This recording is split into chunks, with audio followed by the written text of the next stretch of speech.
Congolaises et Congolais, mes chers compatriotes, en ces jours de commémoration, nous avons tous en mémoire la haute parole de Patrice Emery Lumumba, s'adressant au peuple congolais le 30 juin 1960, jour de la proclamation de notre indépendance. En substance, il a affirmé que, je cite, « c'est par la lutte que l'indépendance a été conquise. C'est fait une lutte noble et juste, une lutte indispensable pour mettre fin à l'humiliant esclavage qui nous a été imposé par la force. » Ironie de l'histoire, 62 ans après, le roi Philippe, roi des Belges, les rejoint en soutenant, je cite, « le régime colonial comme tel était basé sur l'exploitation et la domination. Ce régime était celui d'une relation inégale, en soi injustifiable, marquée par les paternalismes, les discriminations et les racismes. Il a donné lieu à des exactions et des humiliations. » Fin de citation. Les regrets du roi Philippe ont été entendus, mais ça ne suffit pas, car il s'agit des crimes contre l'humanité qui requièrent pardon, justice et réparation. Du côté congolais, il est nécessaire, comme les Belges l'ont fait chez eux, de mettre en place au Congo une commission sur le passé colonial belge afin d'engager des pourparlers avec la Belgique et répartir sur des bases solides. Congolaises et Congolais, dans ces contextes, soutenir aujourd'hui que, je cite, « la porte d'entrée en Europe, parlant de l'Europe diplomatique, politique et des affaires, c'est la Belgique. Si la Belgique gronde, ou si elle est fiévreuse par rapport à la RDC, toute l'Europe la suivra. » Fin des citations. C'est faire preuve de méconnaissance de la géopolitique mondiale, des complexes de néo-colonisés et des dénis de mémoire. Une telle soumission volontaire est une insulte au combat héroïque mené par nos pères de l'indépendance qui, cela doit être dit, ne se sont pas battus pour rien. Quand on ne sait pas, on cherche à s'informer. Le passé est la racine du futur. On n'oublie pas le passé. On s'en sert pour bâtir l'avenir. Enseigner notre histoire, c'est donner à nos enfants les clés de l'apprentissage du temps. Tous les Congolais doivent connaître l'histoire de l'esclavage, celle de la colonisation, les cheminements de Simon Kimbangu, tout de la lutte héroïque et douloureuse pour l'indépendance, le soubresaut de la Première et de la Deuxième République, les drames liés à la guerre d'agression de la RDC par le Rwanda, l'Ouganda et le Burundi. On doit enseigner à nos enfants comment les Congos, fidèles aux traditions ancestrales, a accueilli les Rwandais et les Ougandais contraints à l'exil parce que fuyant les guerres interethniques dans leurs pays respectifs.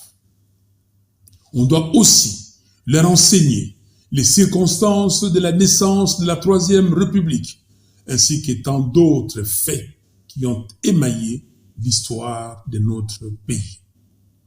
Congolaises et Congolais, 62 ans après l'indépendance, la RDC patauge dans un catastrophique surplace existentiel. Elle est devenue la risée du monde et sa voix ne pèse plus sur le chiquier régional et international.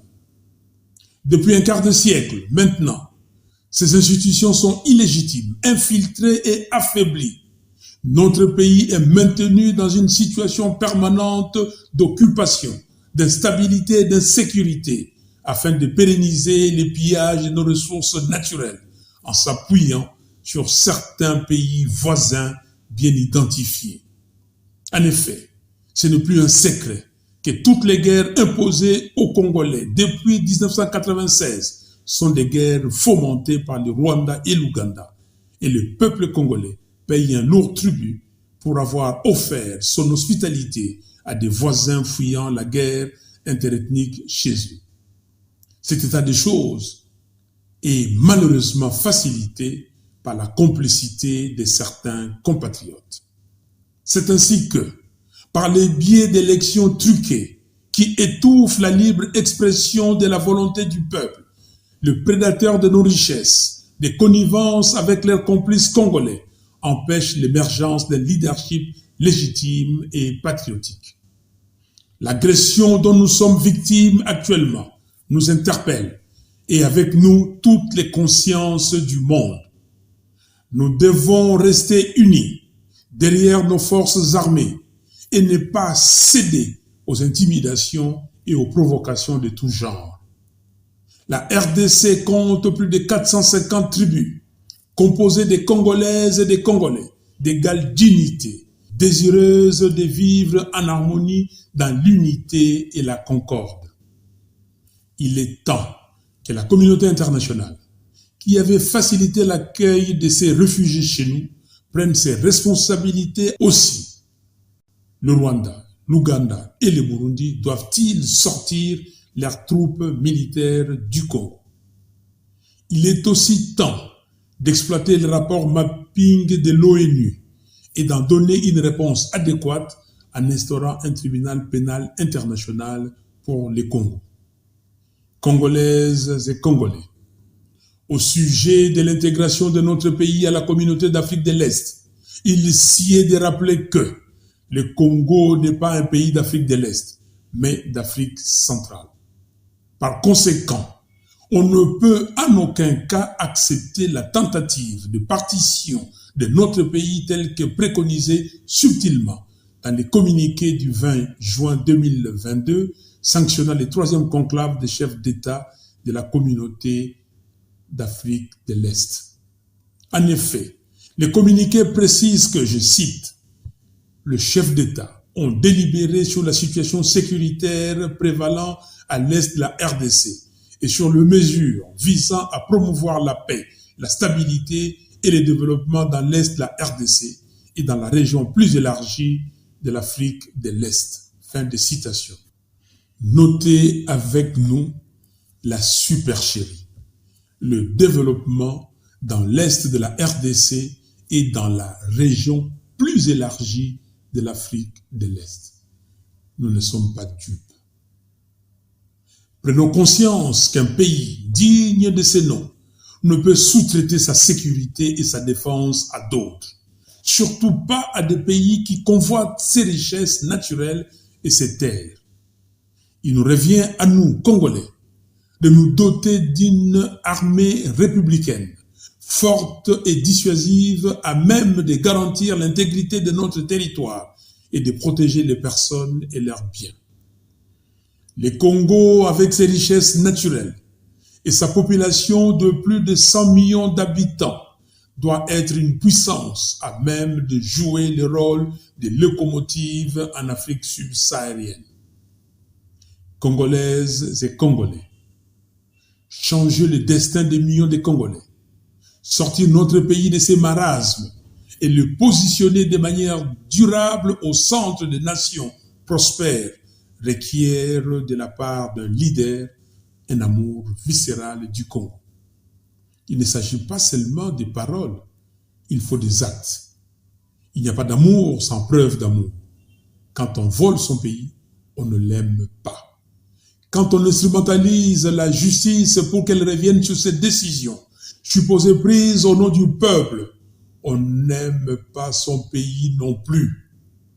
Mais aimer passionnément son pays ne signifie nullement haïr les autres, ce qui relèverait d'une vision étriquée et régressive de la politique. Le respect scrupuleux de la souveraineté et le bien-être de mes concitoyens sont une exigence de mon engagement politique. Cela ne signifie pas le rejet de l'autre, ni un appel à la vie en autarcie. Les nations sont contraintes à dialoguer dans le respect de l'égalité dans les relations internationales et de la dignité de chaque peuple. Congolaises et Congolais, nous voici à 18 mois des élections générales de 2023. Ces élections doivent avoir lieu dans les délais prescrits dans la Constitution. Pas de glissement possible. Par conséquent, pour que les élections soient impartiales, transparentes et apaisées, la Cour constitutionnelle, les conseils d'État, la CENI, la loi électorale, la loi sur l'identification et l'enrôlement des électeurs, ainsi que le calendrier électoral doivent faire l'objet d'un large consensus entre les parties prenantes. J'exhorte les élites congolaises à se remémorer les combats de nos pères de l'indépendance pour leur emboîter le pas. Rejoignez les jeunes des mouvements citoyens et les jeunes artistes engagés dans les combats pour la démocratisation et la libération de notre pays. Nous n'avons pas le droit, en effet, de laisser à nos enfants et petits-enfants un pays vulnérable.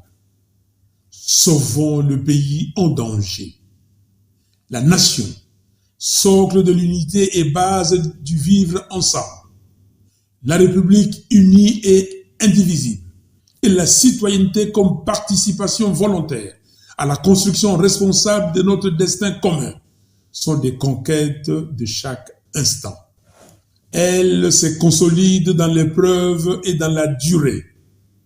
Face à la tentation du pire, il est urgent que les Congolaises et les Congolais s'unissent autour de leur bien le plus précieux, la nation et la République.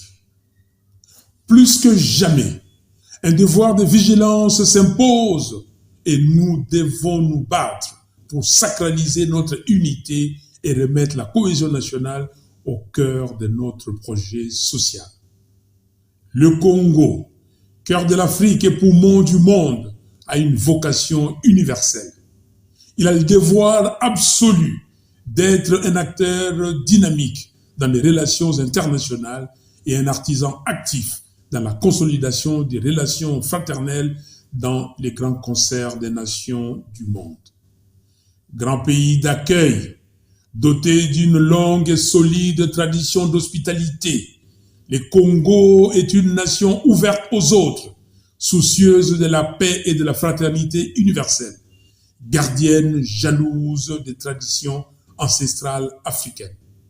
Dans la grande enceinte du monde sans frontières, qui marche au rythme des défis et enjeux globalisés, la présence de la République démocratique du Congo s'y articulera significativement autour de son potentiel politique, économique, social, diplomatique et culturel. 62 ans après les rêves brisés de Patrice Emery Lumumba, la situation de notre pays est de plus catastrophique. Seul un engagement sérieux de tous les Congolais à l'idéal que Lumumba a proclamé le 30 juin 1960 est capable de renverser qualitativement l'ordre des choses et nous permettre de dresser nos fronts longtemps courbés. Nous rendons hommage à notre héros national. Que Dieu vous bénisse, que Dieu bénisse la RDC. Je vous remercie.